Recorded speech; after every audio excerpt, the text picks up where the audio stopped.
Have you ever wondered what is religion?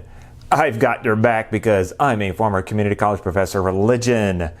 We're going to look at a number of lenses academic scholars of religion use to understand, interpret, and define religion, but broken down into slightly easier to understand bits. Check this out. This is TenOnReligion.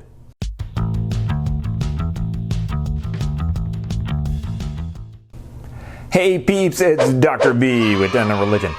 If you like religion and philosophy content, one thing I really need you to do is to smash that sub button because it really helps out the channel. The transcript is available at TenOnReligion.com, and new episodes are posted about every 2 weeks at noon U.S. Pacific time, so drop me some views. This is the 6th and last episode in a multi-episode series which I'm simply calling What is Religion? This is about understanding the academic field of religion, including how it started and ways academic scholars of religion interpret, understand, and define religion. In the first 5 episodes, we looked at some of the early stages of development, the anthropology of religion, the sociology of religion, the psychology of religion, and the phenomenology or experience of religion. In this episode, we're going to get into the comparison of religion through the lenses of 4 important figures: W.C. Smith, John Hick, Raimon Panikkar, and Robert Neville. Let's get into it. W.C. Smith had a long career as a religious scholar in India, the United States, and Canada. Smith stressed the idea of people over systems of religions. He preferred to talk about Jews, Christians, Muslims, Hindus, and Buddhists rather than Judaism, Christianity, Islam, Hinduism, and Buddhism. He emphasized dialogue as a means of studying religion as a part of the larger whole of all humane knowledge about humans and their societies. For Smith, religious adherents can no longer simply dismiss or ignore other religions, or say that they are all the same, or say that all religions other than one's own are wrong. He famously said to Christians, "We explain the fact that the Milky Way is there by the doctrine of creation. But how do we explain the fact that the Bhagavad Gita is there?" Isolationist thinking is no longer adequate. We need to remove the silos and see the greater landscape. He described 3 basic levels in the comparative religion task. 1. Information and study of traditions. 2. Interpretation and understanding of faith. And 3. Generalization and drawing of conclusions. This was all to be done in the context of history. Smith wrote about faith as a quality of human living and advocated for a comparative approach to Scripture. One of his more well-known characterizations is the following. Check this out and listen to this. The traditional form of Western scholarship in the study of religion was that of an impersonal presentation of an it. The first great innovation was the personalization of the faiths observed so that one finds a discussion of a they. Then the observer becomes personally involved so that the situation is one of a we talking about a they. The next step is a dialogue where we talk to you. If there is listening and mutuality, this may become that we talk with you. The culmination of this progress is when we all are talking with each other about us.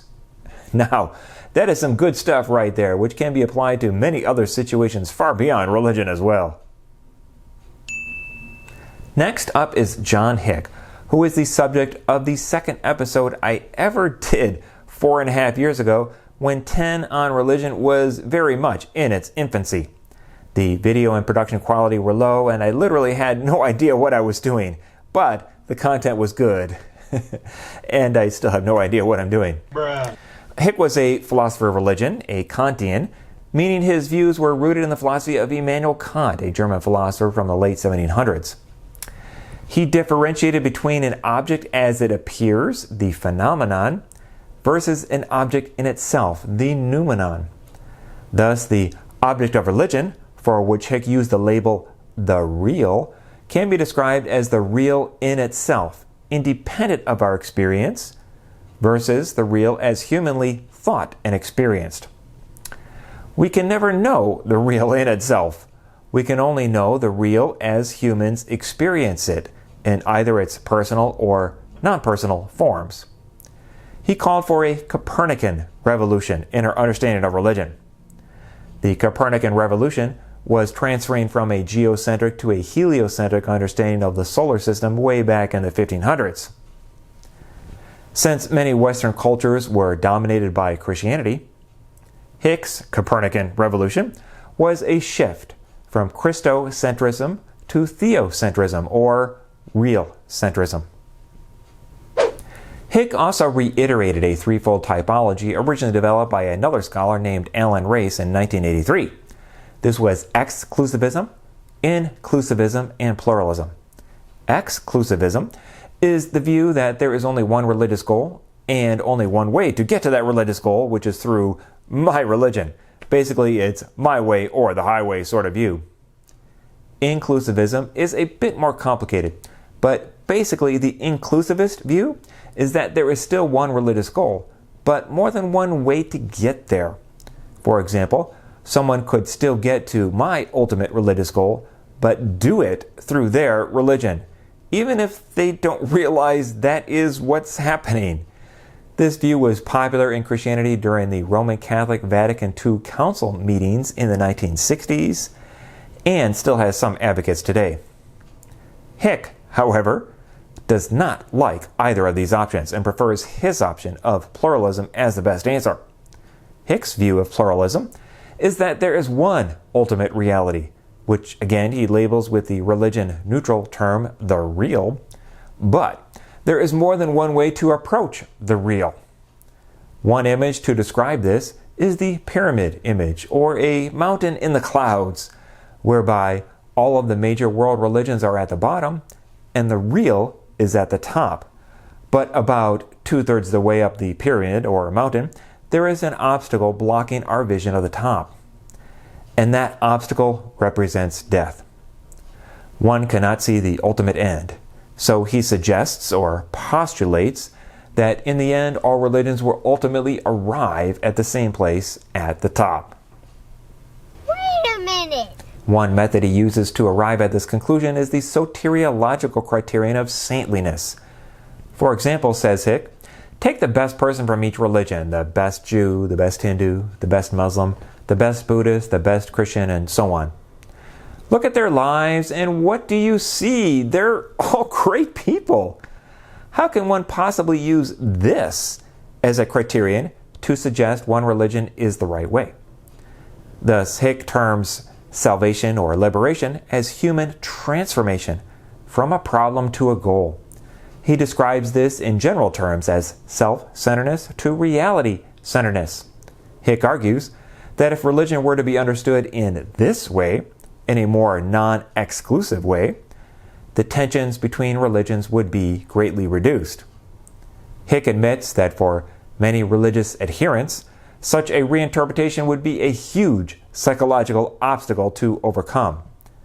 But reinterpreting religious beliefs from more of a mythological or metaphorical perspective would have significant worldwide benefits.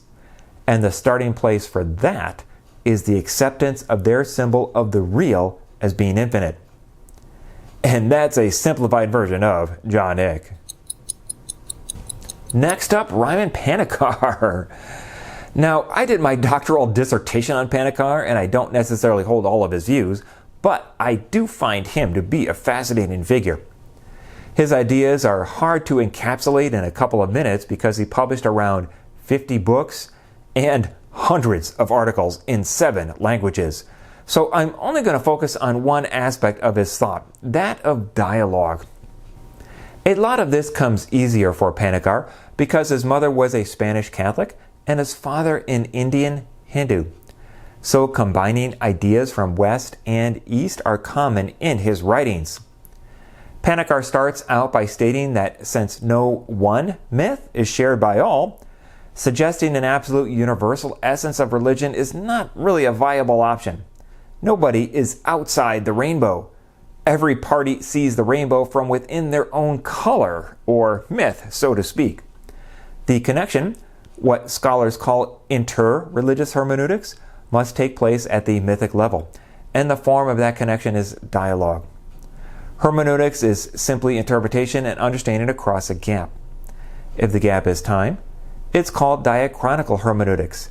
If the gap is place, or topi, it's called diatopical hermeneutics, because the places or patterns of thinking are different.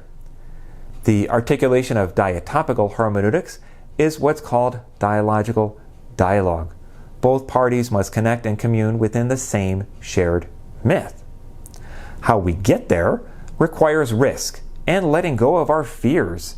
This is hard for many people to do, and most respond with defense mechanisms rather than allowing themselves to be open to the other party. Instead, we like to devalue the other and treat them as a thing rather than as a self. Dialogical dialogue is a relationship of reciprocity in which both parties are opening up themselves in a dialogue of trust by revealing each other's religious myth, which otherwise would remain hidden. It challenges us on a much deeper level. The goal is to convert tensions into creativity. Now, a little about Panikkar's view of religion and language. Religious symbols arise out of religious experience and tend to resist translation because they represent myth and its underlying view of reality. However, religious symbols and accompanying terms can be polysemic, meaning they can have more than one meaning because they are religious expressions of human religious experiences. The word God, for example, is a relational concept. It can mean many different things in many different contexts. The polysemic nature of religious texts can also be seen in the fact that no interpretation is completely objective outside of their own contextual world. An interpretation of a religious text means it has been introduced into a new context. The new context retains old elements and adds new elements.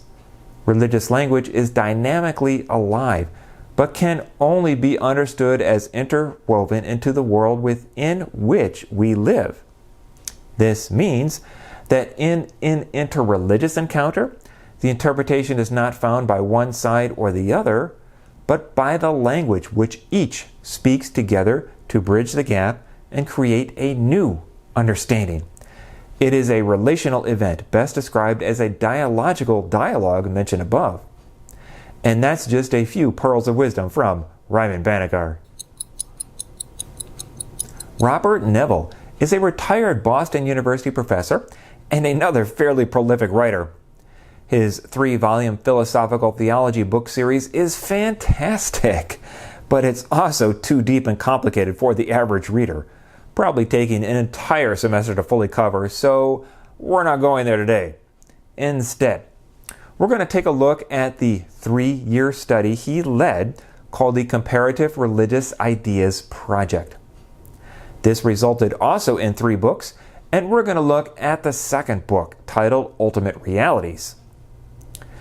Neville led a group of scholars to reflect on various topics in specific traditions, and this one was about comparing how adherents of various traditions identify, construct, and interpret ultimate realities. From this project, the scholars learned that comparative categories cannot be imposed at the beginning, but rather need to be formulated in terms of what is discovered in each of the tradition's own voices. Religious traditions tend to suppose that human life is contingent and dependent on ultimate causes other than itself, often in a mixture of finite, infinite ideas or entities. But what exactly is comparison?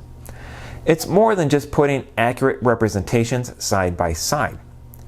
It does more than that, because comparison is about explaining how things relate to one another. Are they similar or different?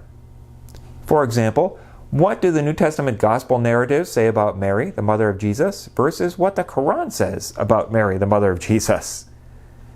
We, as humans, learn by starting with the familiar to understand the strange or unfamiliar. Comparison in this respect is helpful, since one can start with their own tradition to learn about another. There will then be a subsequent process of slowly correcting wrong ideas and interpretations over time. The whole point of comparison is to iterate and amend one's views based on discerning the proper questions to ask. The response, "the barn is red," answers the question, "what color is the barn?" but says nothing about whether the barn is full or empty. One needs to keep pressing to find the right questions so that helpful categories can emerge to connect religious traditions. Categories for comparison are always vulnerable to correction and enhancement. Finally, one of the key features of any religion and inquiry into comparison is that of change and transformation, however that is appropriated in either the individual or the community. Today we were answering the question, what is religion? Through the lens of comparison, using W.C. Smith, John Hick, Raimon Panikkar, and Robert Neville. So what do you think about the comparison of religion? Which figure did you find the most interesting and why? Leave a comment below and let me know what you think. I hope you've enjoyed this 6-part series and found it helpful. If you haven't had a chance to watch them, check out the other episodes on the early stages of development, the anthropology of religion, the sociology of religion, the psychology of religion, and the phenomenology or experience of religion. I loved making this series and am now off to the American Academy of Religion annual meeting in San Diego, so stay tuned for more info about my experience there. Until next time, stay curious. If you enjoyed this, support the channel in the link below. Give me a super thanks. Also, please like and share this video and subscribe to this channel. This is TenOnReligion.